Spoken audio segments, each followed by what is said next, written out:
Hello, everyone. Welcome to the Magic the Gathering unofficial audiobooks podcast, and thank you so much for being here. I know it's been a bit between episodes for a while, but this was for the most part expected and planned. And here we are. If you are listening as these are released, you're getting back to back releases in a short amount of time that I'm doing this.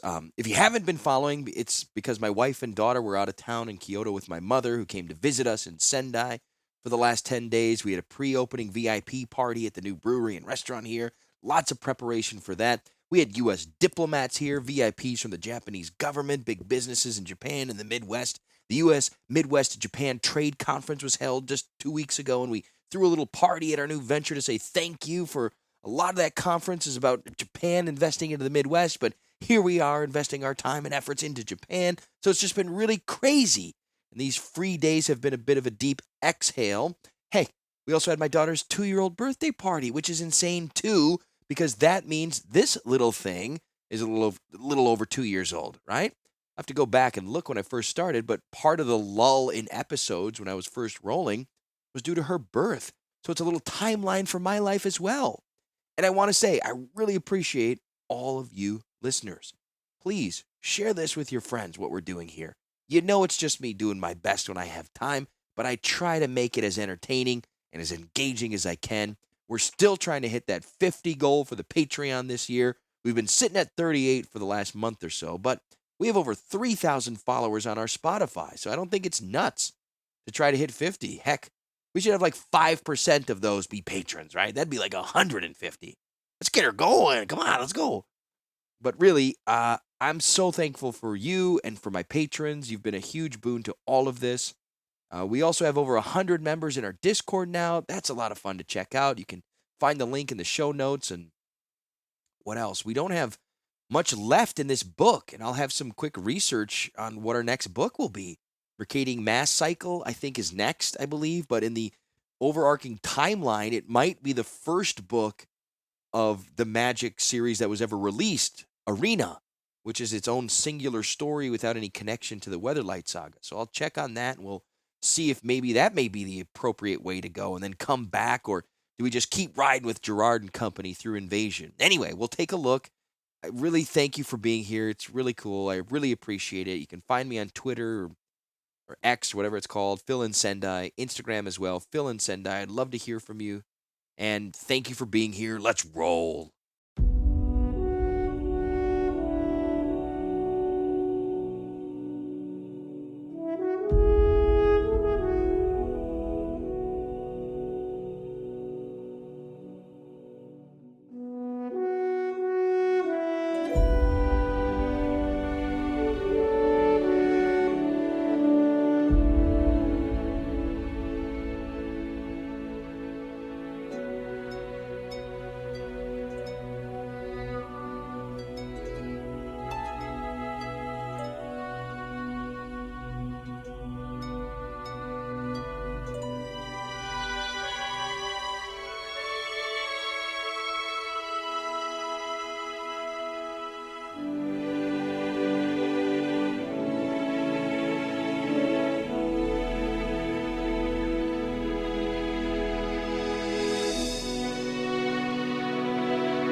Four.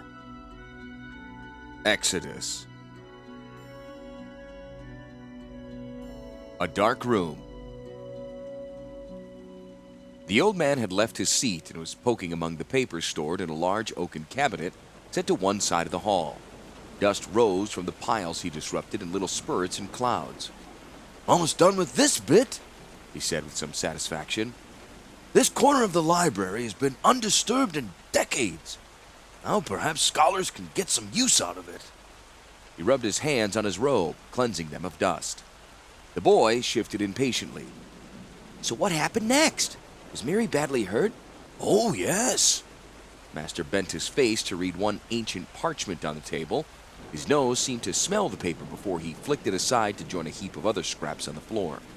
He turned to look at the student, his head slowly oscillating from side to side like some strange creature, the boy thought, and for a single shocking moment he seemed to see the white-haired old man as something horrible and alien.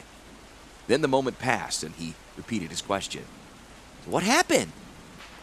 The master sat down once again, resting his chin in his hands. Mary and Krovax were both injured. Mary was bleeding heavily from a slash across her abdomen. Gerrard and Stark bandaged her as best they could, but they knew time was growing short, so Gerrard, seeing no alternative, ordered Tahngarth and Karn to return to Weatherlight with the two injured companions. The master shook his head sadly. Might have turned out better if left them there. Or at any rate, they had left one of them. "Which one?" The boy broke into the master's thoughtful silence. Which one? Which one? The master turned back to his listener. Haven't you been paying attention? Isn't it obvious which one? The boy considered for a long, silent minute. The stillness of the library, the rumblings from beyond the walls sounded louder. "Well," he said at last, "I suppose something horrible was happening to Krovax, so maybe if Gerrard had left him, he would have died?" He looked up, eyes round. "But Gerrard wouldn't do that. A real hero never leaves his companions behind." The old man looked at him. You think not? He said at last. Well, maybe being a hero is something more than helping your friends. Maybe it has something to do with responsibility, with seeing a bigger picture. Maybe that was the problem that plagued Gerrard all along, all through those years when he ran from Legacy. The boy screwed his face up in thought. "Maybe," he said after a time of intense concentration. "But how can a hero just leave his friends behind? I mean, Krovax and Miri were hurt. Gerrard could abandon them without abandoning his honor." And do you think that's what heroism is about? Is it about honor? "Well, Master, honor's at the—" Honor can be just as dangerous as cowardice, the old man interrupted harshly. Gerrard had to learn to cling blindly to honor, to value friendship above the fate of the world. That is fatal. To be a true hero is to recognize one's own place in the world and to rise to the challenge that fate throws in one's way. Up to now, Gerrard had always rejected those challenges, but in the stronghold, in the heart of Rath, he was once again forced to choose, and this time, he chose the right path. What was the path he chose? Well, listen. Gerrard ordered the Minotaur and the Golem to carry Miri and Krovax back to the ship, while he and Stark continued to search for Sisay and Takara. Tahngarth and Karn reluctantly agreed and began the torturous journey back to where Gerrard told them Weatherlight lay, waiting for them. Not, however, before the Minotaur mate had extracted from Stark a detailed explanation of how he might rejoin the two searchers once he relieved himself of his burden. These two companions carried their friends through the twisting tunnels of the stronghold. At every stage they checked and rechecked the directions given by Gerrard. At last, Tahngarth sensed they must be drawing near to the ship, but suddenly he was halted by a call from Karn. The silver golem stood in the tunnel, swaying back and forth. "Why, Master? Was he wounded?" Little could wound the golem, but he told Tahngarth that he somehow felt the nearby presence of the legacy. Volrath had evidently secreted it somewhere close by. Hastily, the golem passed the body of Krovax to Tahngarth. "You must carry both of them to the ship," he told the Minotaur, and then, without another word, he was gone. "Gone? Where?" Well, Tahngarth didn't know either. He trusted the silver golem, and so hefting the bodies of Miri and Krovax in his mighty arms, he stolidly resumed his journey toward Weatherlight.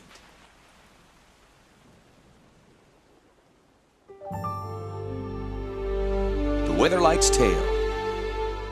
Francis LeBaron. Deep in the heart of the ship, a glowing crystal hums softly, its light washing over the wooden beams and struts of the lower decks. The light is fragmented and distorted by a long crack that runs through the crystal from top to bottom. At the heart of the crystal, almost as if it were contained within that fracture, gleams a single point of light, so brilliant that a star might have descended from the heavens to illuminate the darkness.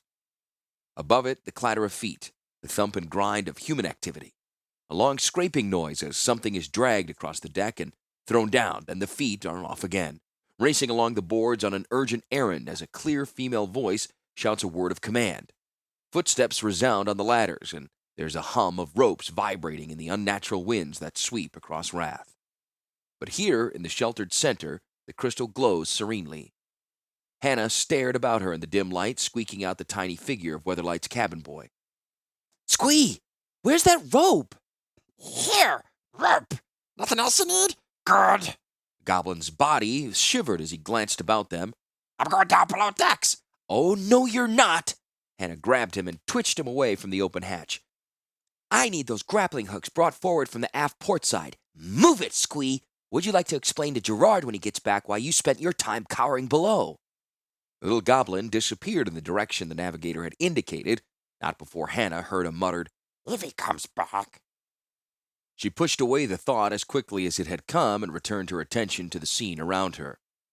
Everywhere, crewmen struggled with recalcitrant canvas or brought forward bundles of spears and swords, working at feverish pace to make the ship battle-ready.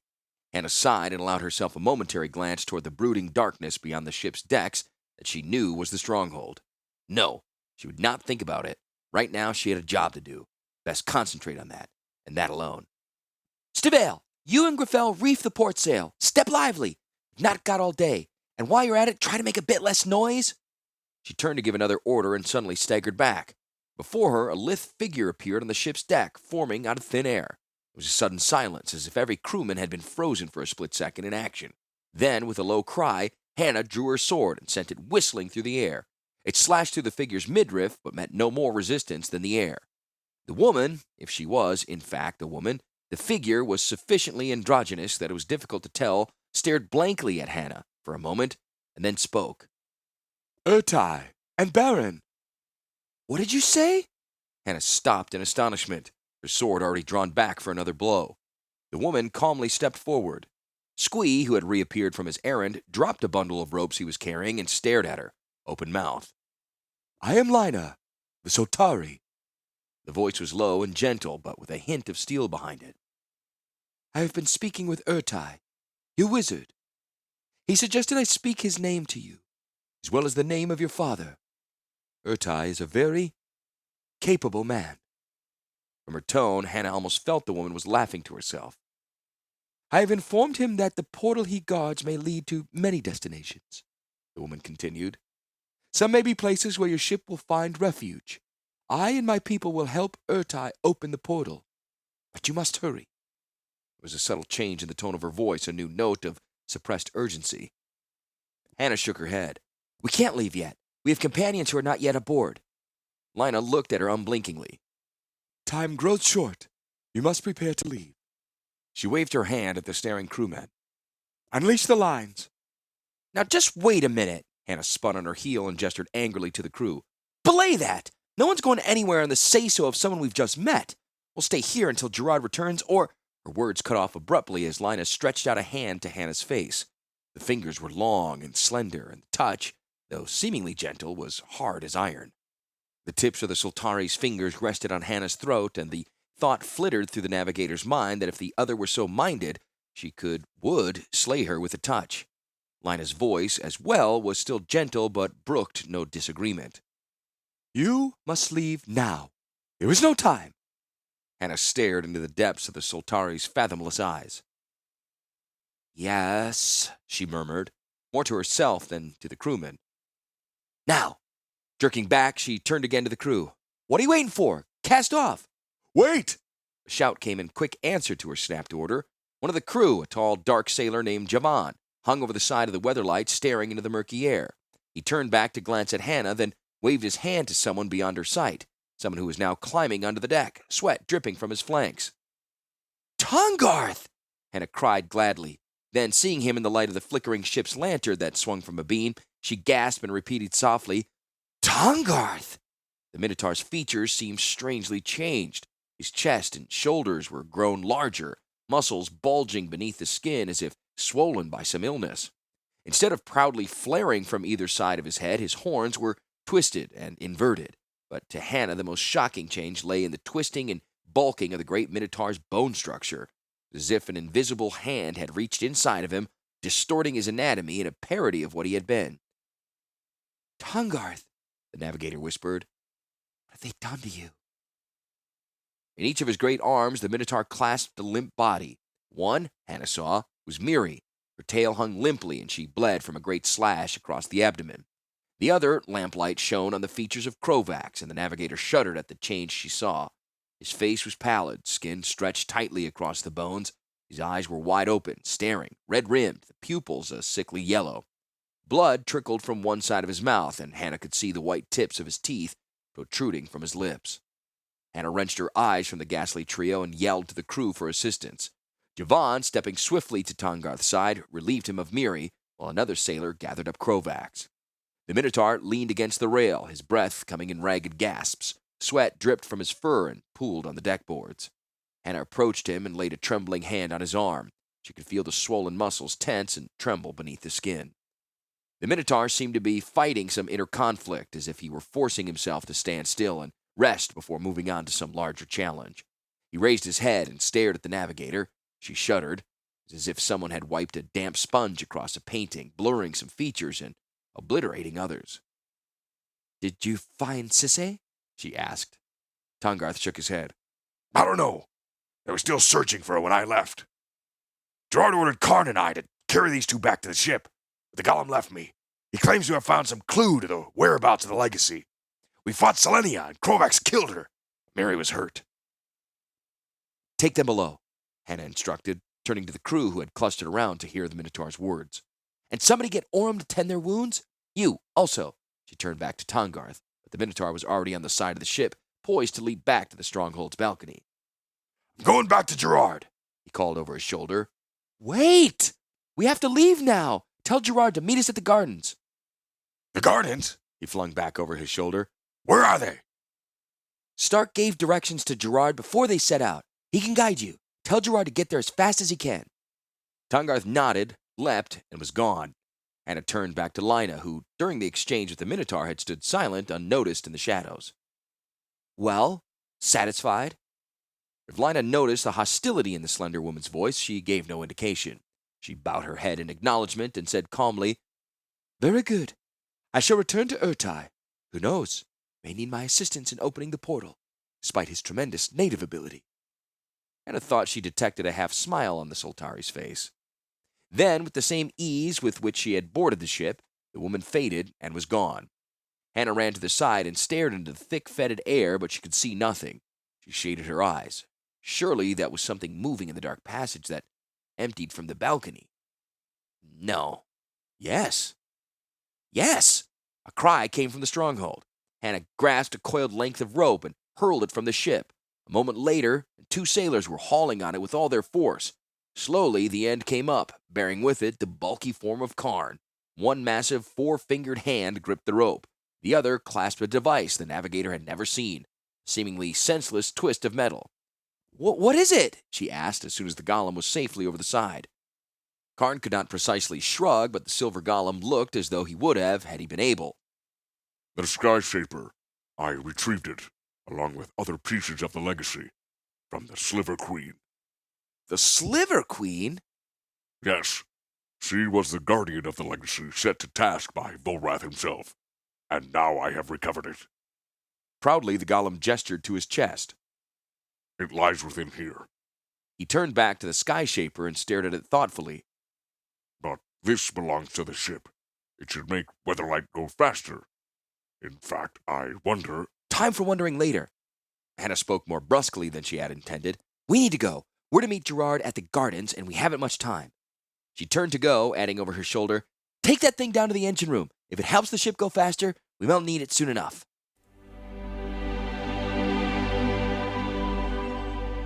The light in the heart of the crystal sparkles and flames as if in sudden anger. Around it, there's a sustained groaning and creaking as if some giant beast were stirring from a long winter's sleep. Then, steadily, a gentle hum fills the air. The ship backs away from the side of the great fortress, graceful as a dancer, pivots, and in silence, streaks into the darkness. From above, a great wave of air surges down to fill the void where a moment ago the ship stood poised like some giant insect by the side of its hive. There's a resounding boom that echoes and re-echoes in the giant chamber that encloses the fortress. Here and there in the looming blackness of the stronghold, lights gleam and glitter before they slowly dim and disappear. And now the only noise that fills the silence is the slow, everlasting cry of the tortured earth. Yet far away, almost out of sight of someone standing where the ship had stood a moment before, an observer might have seen a faint river of light, as if an army carrying torches was surging up the stronghold's entrance, and then, through the musky air, deadened by the immense distance, comes the roar of a faraway battle. But Weatherlight hears none of those things.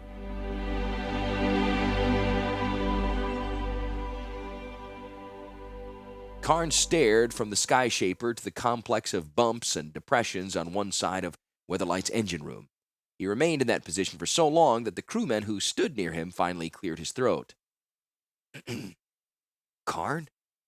Karn looked up slowly, and as always, the crewman experienced a slight sinking sensation in the pit of his stomach as those grave eyes refocused and contemplated him. The golem shook his massive head.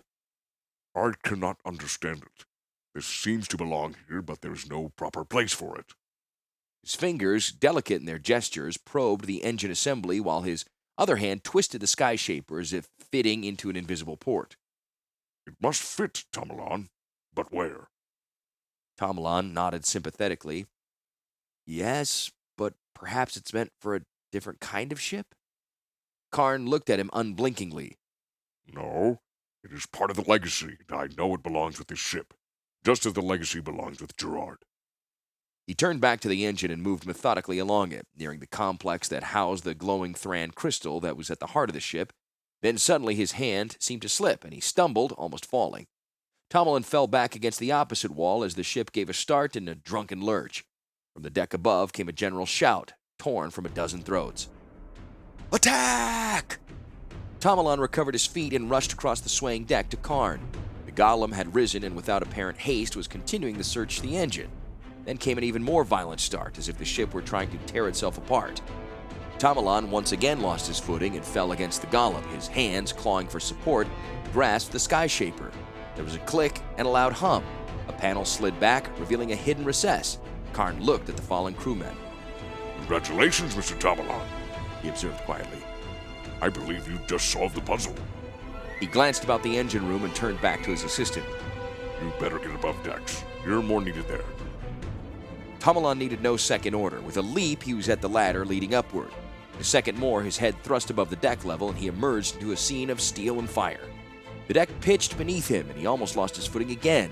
At the prow, Hannah shouted orders while crewmen rushed to and fro. Some lay fallen on the deck. One, who Tomalon recognized as a young rigging's rat, was lying on his face near the mast, a pool of blood around his head. A dark shadow, a deeper blackness, spread across the deck like ink. Tomalon glanced up and saw a sight he'd earlier tried to put out of his mind. The sleek, hulking shape of Greven Ilvek's ship, Predator. There was a flash and a roar from the dark ship's side. From its guns sprang long, snaking lines tipped with steel bolts. Two of them hammered into Weatherlight's deck, while one buried itself in the rail, binding the two ships together. Almost simultaneously, two sailors lifted cutlasses and slashed at the harpoon lines on the deck. The ropes parted. Then Predator pulled upward, and the remaining line went taut. Weatherlight jerked, and its timbers seemed to cry out to Tomalon. Another violent jerk from Predator hurled most of the smaller ship's crew headlong. From deep within the bowels of Weatherlight came a sudden cry, as a great beast in torment. Another jerk of the line. Tomalon could almost hear a faint echo of the manic laughter he heard in those first horrible hours when they entered Rath. The laughter of Greven Ilvek. Tomalon clenched his fists. That laughter, louder now, seemed to freeze his heart, to shred it, cut through it to the core of his being with surgical indifference. In a frozen instant, he saw everything about him with absolute clarity.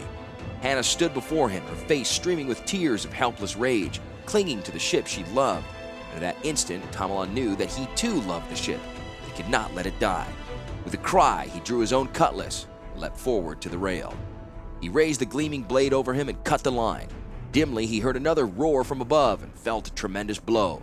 He stared stupidly for a moment at the steel harpoon sticking through his chest. In the instant before his heart burst, and darkness claimed him forever, he brought his blade down in a whistling stroke that severed the harpoon line. Hannah shrieked as Tomalon was jerked from the ship's deck by the line still implanted in his body. At the same moment, she saw that Predator's cannons had planted other ropes in the smaller ship. She could see Moggs on board Greven's ship frantically cranking winches, trying to draw Weatherlight closer to ready it for the killing blow. Clutching the rail, she yelled a frantic order to the steersman. In response, Weatherlight suddenly shifted and turned, pulling Predator behind it. All right, thought the navigator grimly to herself. If he wants to play this game, that's just what we'll do. She shouted further commands as Weatherlight dodged and wove. Behind her, she could hear goblins scream from Predator as it smashed into the stronghold's foundation. Cannon roared again, and Hannah realized that the larger ship had used its firepower to destroy a part of the stronghold directly in front of it. She set her jaw and stared into the dark air before her.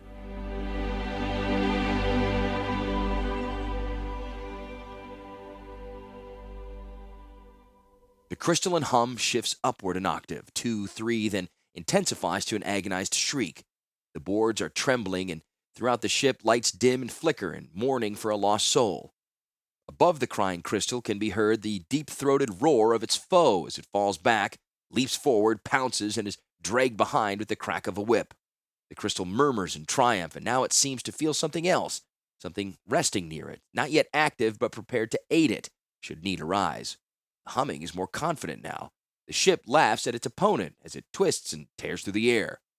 Far away, the armies of the Vec, Kor, and Dal are assaulting the mighty fortress. The powers that hold Rath in sway slowly give way, stumbling back, staining the stone halls and stairways with their blood. And before the elven armies, Eladamri gives a cry of triumph as he sees victory in his grasp.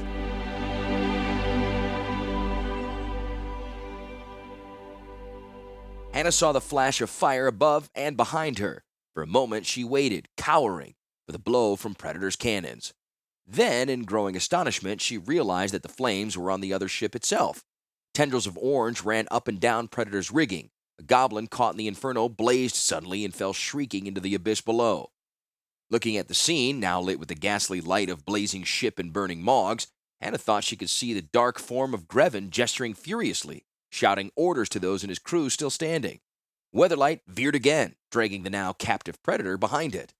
Then, suddenly, Hannah felt her ship leap forward, as if released from a great burden. She turned again. Greven's goblins had slashed through the lines that bound the two vessels together. The ship was free. Even now, Predator was falling behind. Hannah almost laughed aloud. An odd thumping sound came through the air, and she saw two ornithopters, clumsy flying machines, swoop up from Greven's decks. Moggs clung desperately to the flyer's delicate structure. Each had a bundle of round objects in his hand. Goblin bombs. Hannah's heart beat hard and fast in her chest. Gerrard had told her what these devices could do. They could shatter Weatherlight once and for all. The battle was far from over. Hannah clawed her way along the deck and plunged onto the bridge. Here, too, was chaos. Sarmiane, the steersman, fought to control the vessel. Other crewmen rushed about, shouting contradictory advice and instructions to him, while almost unnoticed, the green form of Squee shivered convulsively in a corner. Hannah grabbed Sarmiane's shoulder and dug her nails into the flesh. He winced, but kept his eye on the path of the ship. "Rise!" she snapped in an urgent whisper. "Climb faster than you've ever climbed in your life, because if those ornithopters get too close, this will be all the life you'll ever get." There was a muffled squeal from Squee, and the other crewmen grew silent, drawing together behind Sarmiane and the navigator.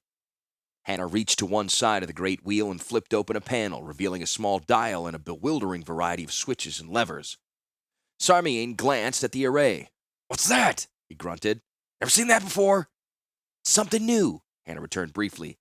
"Turn and face the ornithopters." "What?" Sarmiane almost lost control of the wheel, and the ship lurched drunkenly to port. "Are you insane?" he shouted harshly. Hannah drew herself up. "That is an order, mister. Don't argue with me. Just do it now." Sarmiane glared at her for a moment, then he shrugged. "Oh well, it's been fun. Stand by to come about." Weatherlight turned, wind whistling through her rigging. Squee, flung from his hiding place, went rolling across the bridge and bounced into the wall. Hannah paid no attention. Her eyes were on the ornithopters as she delicately turned the wheel this way and that. A small beam of light shot out from the center of the ship's wheel and focused on the nearest ornithopter. "Sarmiane, try to hold us steady for a minute. Our fingers were busy with the other controls. Then she flipped a lever, and suddenly, without a sound, the light beam intensified into a blinding flash. The lights throughout the cabin dimmed simultaneously, and the crew cried out as one man. Some turned their heads away, while others clutched their eyes, tears spilling between their fingers. Hannah alone seemed unaffected by the beam, though Squee, peeping cautiously out, also seemed not to mind its brightness. The ornithopter on which the light was focused wobbled violently, spilling its goblin pilot. He fell with a scream, and a second later the bombs he'd been carrying blew up and his body struck an outcropping of the stronghold. The explosion shook Weatherlight, and Sarmian almost lost control of the wheel. A few seconds later, there was a second, greater explosion as the empty ornithopter plowed squarely into the side of the Weatherlight. Hannah felt her feet go out from under her, her head struck something hard, and awareness ran away from her like water dripping from a stone. She was asleep in her old bed at home. Her father was calling her name. No, it was her mother, long dead and nearly forgotten. Hannah, time to get up. Come and have your breakfast, child. Hannah! All right, Mother, I'm coming. Hannah sat up and immediately sank back down to the arms of Orem. Squee crouched before her, his wrinkled goblin skin next to hers. She could feel its dry, slightly scaly texture rubbing her arm as he furtively stroked her. She smiled and felt a wave of unexpected tenderness toward the little goblin. Then a wave of nausea swept over her, and she turned to one side, retching and choking. All right, Hannah, that was a bad knock. Orm's fingers were busy pulling, poking, exploring Hannah's head. She pressed carefully in several places, and the sharp pain and nausea receded, leaving only a dull, throbbing headache. Hannah looked up at her friend, then slowly, carefully rose to a fully sitting position. What's happening? Where's the other ornithopter? Sarmian, still at the wheel, glanced at her and smiled broadly. His eyes still seemed slightly glazed from the effects of the light beam that had destroyed the one flyer. Still there, but a good ways back. I think we can outrun it if we need to, but right now it's hanging back, probably wondering what we did to its friend. He paused a moment and cleared his throat. But by the by, what did you do? Hannah shrugged off Orem's protesting arm and got to her feet. It's a new weapon. I concocted it by jury-rigging the lighting system. I've experimented with it, but I've never used it against anything before. She brushed a hand against her aching, bruised forehead, feeling the place where she'd struck against the wheel casing. As far as I can tell, it uses the same mana source that powers the light of the ship. It just takes a tiny beam of light, focuses it, and makes it into a giant beam of light. The goblin on the ornithopter probably never knew what hit him. Must have been like staring into 1,000 suns at once. Sarmian glanced behind him. Want to use it again on that fellow back there? He gestured toward the distant ornithopter. Hannah shook her head wearily. No. One time's all it's good for, at least for a while. It seems to need to recharge after every use. She looked ahead. Steady on, Mr. Sarmian. Steady on.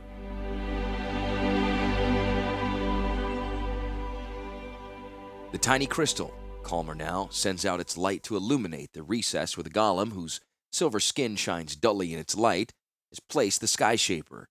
The light caresses the new device, stroking it, kissing it, welcoming it on board. And yet at the heart of the tiny gleam's warmth, there's a hint of adamant, one that will admit no challenge. The golem steps back in satisfaction, staring at his work. Yes, He whispers to himself. now it is complete. By the way, asked Hannah as Orm turned to leave, how are Miri and Krovax? Orm stopped, her teeth whirring thoughtfully at her lower lip. She hesitated before speaking, and Hannah turned to look her full in the face. Miri is recovering. The wound was serious, but not life-threatening. She will be fine, given time and rest. Krovax? What about Krovax? Hannah asked quickly. Orm shook her head as if puzzled. Krovax has undergone certain changes. I do not understand them. He was not wounded, yet he sleeps as if he were, and he seems a soul in torment. He has called out several times in his sleep to Selenia, and whenever he calls out her name, his face burns as if with fever. She sighed. I must go now. Others need my help as well. She passed out of the bridge, and Hannah returned her attention to the murky way before them. Another crewman entered the bridge and stepped to her side. Ma'am, with respect, Karn the Golem says he's got the Sky Shaper in place. He's not sure what it'll do, but he says if you want to try it, he'll figure out how to get it started. Anna hesitated for a moment, then shook her head. No, let's wait. We don't know exactly what help it'll give us, Perhaps it's better to wait until we've recovered Gerrard and the others. We may need it on our way to the portal. Speaking of Gerrard, Sarmian broke in. There's the gardens ahead, if I'm not mistaken. Beside the ship, as it rose past the stronghold, a space suddenly opened. The steep walls of Volrath's fortress fell away. Below them, Hannah could see a series of terraces on which trees and shrubs huddled together, seemingly to shelter from the raging skies. She caught a glimpse of pools and streams of water flowing through the heart of the garden. Paths and avenues wound through the greenery, looking incongruously domestic amid so much chaos. Weatherlight swept lower, its keel brushing the tops of the tallest trees. Hannah stared into the shadows, straining her eyes for a glimpse of Gerrard. She caught a flurry of movement and bent further over the rail, ignoring the restraining hands of the crew. There! She cried, pointing. Look out! The cry came at the same moment from Sarmian as he wrenched the ship hard to port. The pursuing ornithopter had finally caught up to them and swept past in a flare of beating wings. Hannah caught sight of the Mog's staring face as he fought to control his machine. The ornithopter flashed into the distance, then swung around, readying itself for another pass. Sarmian was having a hard time steering his own vessel. Despite his best efforts, Weatherlight bucked like a frightened horse. Hannah grabbed it, her slender hands over his larger ones, struggling to control the ship. In the stronger light over the gardens, she could see the damage the first ornithopter's collision had done to her ship. The sails were full of holes, and parts of the aft hull appeared cracked and crumpled. The first mid-spar was entirely gone, and the remaining spars on both sails were broken, hanging loose by a splinter. As Sarmian lowered the ship toward the garden, it collided with trees, and Hannah shuddered to hear sounds of further tearing along the hull. They were close enough now that the rest of the crew could see the figures racing toward them. A woman whose red hair streamed behind her helped Stark, who seemed to stumble as if blind. Behind was Gerrard, arm around a dark woman, staggering, dazed, but still alive. Sisay. But Tahngarth, where was the Minotaur? Surely he had found his way back to Gerrard. Hannah opened her mouth to shout a question to the bearded young man running toward the ship, then suddenly she saw the first mate of Weatherlight. He was climbing a tree, hand over hand, his beaded mane streaming behind him in the wind. Up and up he went, seemingly effortless. He grasped a high branch and swung his massive body onto it. The branch swayed and bent, but Tahngarth hesitated not a moment. He was at the highest point of the tree now, almost level with the deck of the Weatherlight, but some 50 feet away from it. Hannah heard the ominous beat of the ornithopter's wings. In a flash, she saw what the Minotaur intended. As the goblin steered the ornithopter toward the ship, Tahngarth jumped, an impossible leap for a man and a mighty one even for a Minotaur. He landed full on the machine, and the ornithopter swayed and pitched from the unexpected weight. The goblin pilot spun around, looking for the source of the problem. The tiny flyer jerked upward, and suddenly the goblin was no longer on board. Tahngarth alone held on, pulling himself into the control seat. Hannah stared in amazement. The Mog had vanished completely. Had he fallen, or... No! She stared in fascinated horror. A protruding branch from a dead tree had plucked the Mog from his seat, pinning him neatly. His body writhed on the end of the point, arms and legs flailing on his death agonies. She heard his thin, dying squeal, and then the body went limp. Tahngarth was obviously having a great deal of trouble controlling the tiny ornithopter. He was unfamiliar with the controls, and the flyer was unfamiliar with his weight. It bobbed and wove, dipping and rising. The Minotaur was trying to twist the course of the flyer about to bring it down near Gerrard. The ornithopter, though, was fighting back as if it were a living thing. It swept closer to Weatherlight, passing above it in a rush of wings. Hannah shut her eyes. She knew that any moment she would hear a cry as Tahngarth was hurled from his precarious perch into the trees. There would come a long, drawn-out scream, followed by the horrid crunch of a heavy body striking the unresponsive earth. Something thudded on the deck beside her, and her eyes jerked open. Tahngarth stood there, panting but calmly watching as the now riderless ornithopter spun in an ever-tightening spiral downward toward the far edge of the garden. A flash of yellow and orange flame marked where it struck, igniting the vegetation around it. Tahngarth turned and looked at Hannah. Time to go, he said.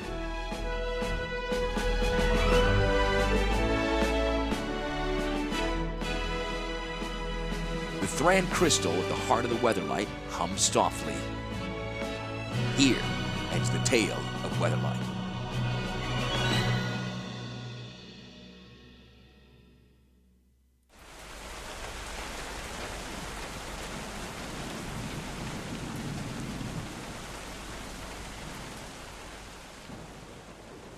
A dark room.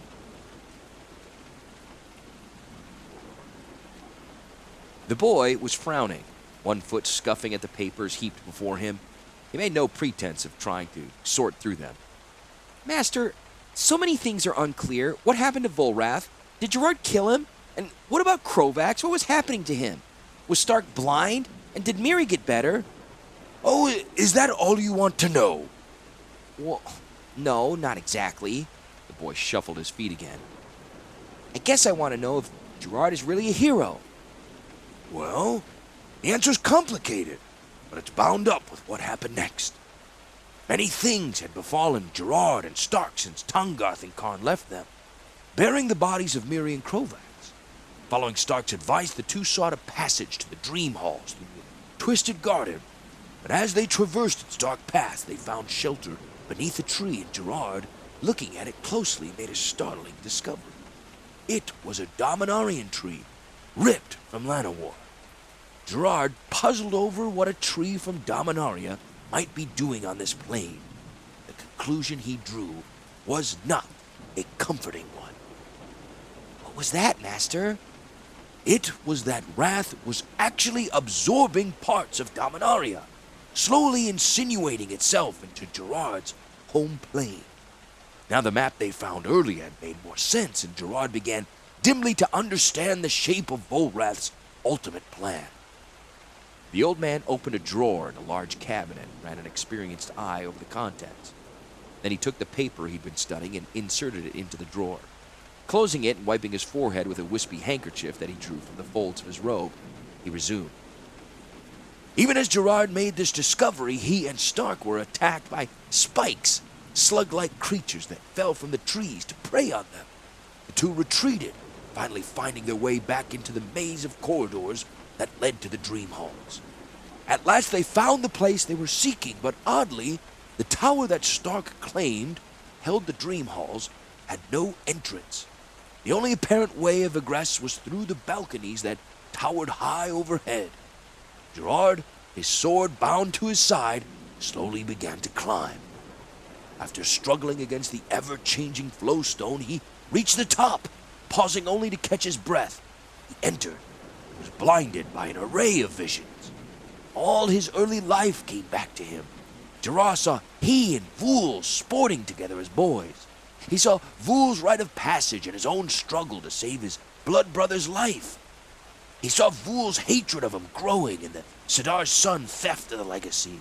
The death of his stepfather at his own son's hands rose up before Gerrard.